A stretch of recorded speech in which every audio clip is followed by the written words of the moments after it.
안녕하세요. 흰수염고래 스포츠입니다. 유로 2024 8강전이 열리게 되었습니다. 먼저 독일 대 스페인의 8강전 경기를 전해드리도록 하겠습니다.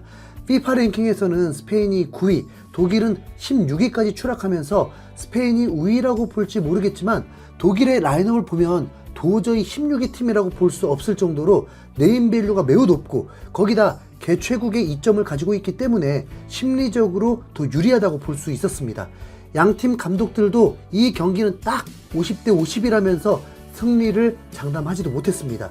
독일과 스페인은 이번 대회 가장 많은 골을 넣은 팀들입니다.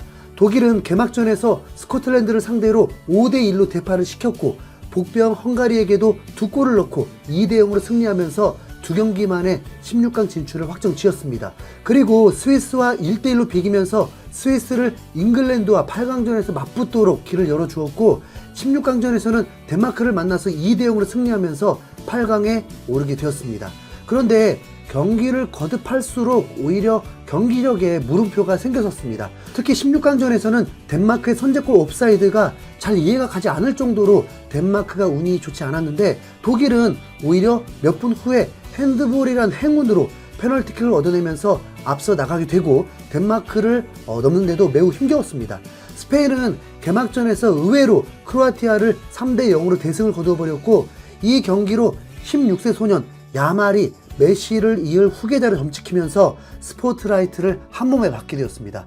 그리고 16강전에서는 조지아를 상대로 4대1 대승을 거두고 기분 좋게 8강에 진출하게 되었습니다. 스페인은 네임밸류로 보면 잉글랜드, 프랑스, 포르투갈, 독일보다 떨어진다고 볼 수 있었습니다. 그래서 괜히 약해 보인다는 이미지를 가질 수 있었죠.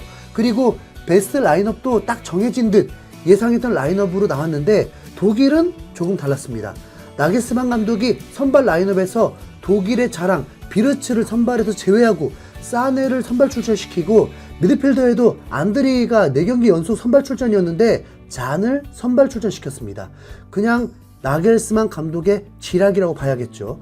경기는 매우 팽팽하게 흘러갔습니다. 경기 초반 10분도 안 돼서 스페인 선수 페드리가 쓰러지고 교체가 되어야만 했습니다. 독일 선수들의 과격한 태클로 비롯된 교체 아웃이었습니다. 중계 카메라는 토니 크로스의 수비에서 2번이나 과한 파울이 있었는데 옐로우 카드가 나오지 않은 걸 지적하듯 리플레이들을 보여주기도 했습니다.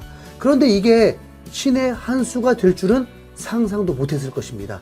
교체로 투입된 다니 올모가 이 경기의 주인공이 되었기 때문이죠. 전반전 경기는 매우 팽팽했습니다. 그런데 약 20분 가까이는 독일의 슈팅 기록 자체가 없었습니다. 오히려 스페인에게 슈팅 찬스들이 있었습니다. 양팀이 맘먹고 수비적으로 플레이한 것은 아니라서 전반전이 0대0이었지만 흥미로운 경기였습니다.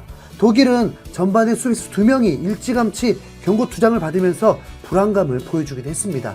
전반전 양팀 모두 경고는 3장. 이 경고를 준 주심이 바로 우리에게도 익숙한 앤서니 테일러였습니다. 이 양반 이 경기에서 제대로 사고를 칩니다. 마지막에 나와요. 후반 6분 만에 이 경기 주인공이라고 했던 다니 올모가 먼저 선제골을 터뜨리게 됩니다.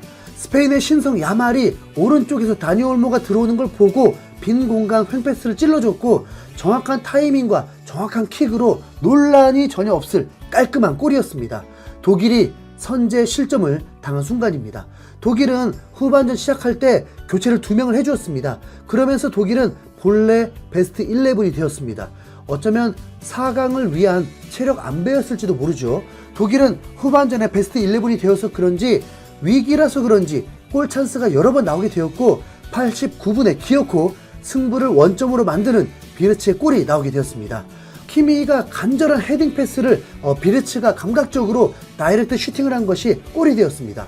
1700억 선수 인정. 독일은 동점골뿐만 아니라 흐름상 충분히 이길 수 있다는 경기력을 보여주고 있었습니다.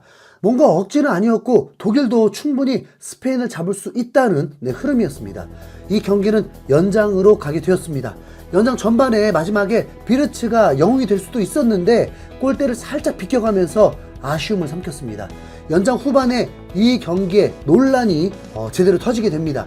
무시알라의 강력한 슈팅이 나왔는데 박스 안에서 스페인 수비 맞고 굴절이 된 순간 독일 선수 5명이 일제히 손을 들었고 스페인 범인 선수는 그 순간을 인정한 듯 가만히 멈춰버렸습니다.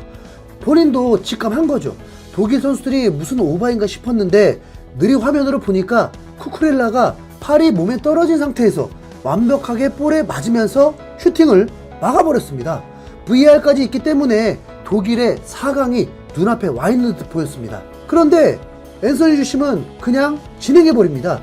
앤서니 주심은 프리미어리그 저번 시즌에도 사고를 몇 번을 쳐서 결국에 2부 리그로 보내버리기도 했었는데 스포트라이트를 많이 받고 싶은가 봅니다. 독일은 아직 끝난 건 아니니까 경기에 집중을 했습니다. 중계진들도 느린 화면을 보고 감탄사를 연발을 했거든요. 경기는 승부차기로 흘러갈 듯 보였습니다. 1분 남은 상황이었으니까요. 그런데 다니올모 크로스 한 방에 리디거가 판단 미스를 하면서 메리노를 놓쳤고 극장 헤딩골이 터져버리면서 독일이 침몰하게 되었습니다. 그러니까 그 핸드볼이 더욱 미치게 아쉽겠죠. 독일 축구 전설 발락은 이보다 명백한 핸드볼은 없다고 했고, 나겔스만 감독은 패배 후에 의도적인 건 아닐지라도 명백하게 손으로 박았다고 했습니다. 개최국 독일은 이번 대회로 명예를 회복하고 싶어 했는데 8강 죽음의 경기를 넘지 못하고 마무리를 하게 되었습니다. 그리고 또 하나의 결승전 같은 대결이 있었죠. 프랑스와 포르투갈입니다. 이 경기는 정말 더 황당합니다. 프랑스가 축구 역사상 최초로 필드골 하나 없이 4강에 진출해버리는 기염을 토해버렸습니다. 첫 경기 자책골로 1대0 승리, 두 번째 경기 무득점의 무승부, 세 번째 경기 페널티킥 승리, 16강전 자책골 승리, 그리고 8강전 무득점 무승부, 승부차기에서 이겨내면서 FIFA 랭킹 2위의 위용으로 4강에 진출하게 되었습니다. 호날두의 마지막 유로 대회이기도 했는데 아니 43살에도 출전하진 않을 거 아니에요. 사실 16강전에서 탈락했어도 됐는데 본인이 페널티킥 골을 못 넣으면서 패배했다면 아마 국대 은퇴도 즉각 가능했을 텐데 8강에 오르면서 팀의 5개티인 것을 다시 한번 감추게 되었습니다.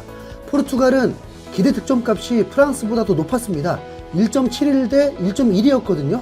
전체 슈팅과 유효 슈팅이 프랑스가 더 많았는데도 골이다 싶었던 순간은 포르투갈에게 있었습니다. 이 8강전은 이번 대회에서 가장 비싼 경기였습니다. 양 팀의 선수들이 호화로웠죠.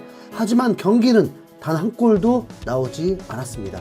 프랑스는 음바페가 마스크를 쓰면서 힘을 잃었다 보니까 감각이 매우 떨어졌는데 계속 선발 출전이었습니다. 그러다 연장 전반까지만 뛰고 교체가 되었습니다. 오히려 39살 호날두, 41살 페페는 계속 경기를 뛰었습니다. 페페는 이러다가 미우라 되겠어요. 연장 전반 시작하자마자 호날두에게 득점 찬스가 있었는데 박스 안 5m에서 자신에게 온 패스를 너무 강하게 찬 나머지 높이 떠버리고 말았습니다.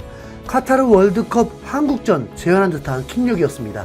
분명 전성기 때는 이런 모습 아니었거든요. 아마도 체력적으로 벅찰 거고 확실히 스피드도 떨어져서인지 플레이 자체가 많이 투박해졌습니다. 이 비싼 경기를 양 팀은 그냥 승부차기에서 끝내겠다고 마음먹은 듯 보였습니다. 그런데 포르투갈은 바로 이 용병술에서 패배였다고 봅니다. 킥력이 매우 좋은 비티냐를 경기 끝나기 전에 교체했고 레앙을 빼고 주앙 펠릭스를 투입하기도 했습니다. 승부차기에서 호날두와 덴벨레가 첫 번째 키커였고 모두 성공하고 두 번째 키커까지 성공했습니다. 그런데 포르투갈 감독은 몸이나 다 풀렸을까 싶은 펠릭스를 세 번째 키커로 나서게 했는데 표정부터가 느낌 쎄했습니다. 그리고 결국 골대 맞추고 비운의 선수가 되어버렸습니다. 이름으로써 4강전은 프랑스, 스페인이라는 빅매치가 만들어졌고요. 이제 내일이면 잉글랜드의 운명이 결정이 됩니다. 벌써부터 웃음이 나죠? 이상 흰수염고래였습니다. 감사합니다.